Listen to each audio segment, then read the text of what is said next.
সবাইকে নমস্কার। আমার নাম সুজাতা চাকমা।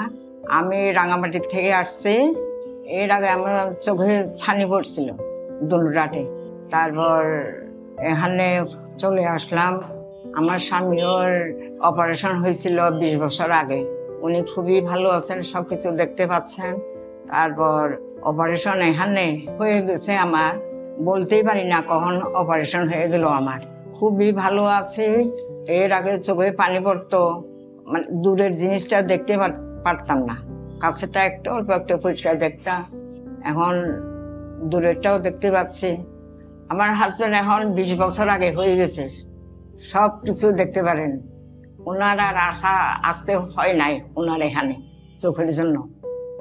20 বছরের আগের কথা, সবই দেখতে পান। আর আমি তো দেখতে পাচ্ছি সবকিছু। ভালো আছি, আপনারা ভালো থাকবেন। নমস্কার। ঢাকা আই কেয়ার হসপিটাল, চোখের যত্নে উৎকর্ষের ছোঁয়া।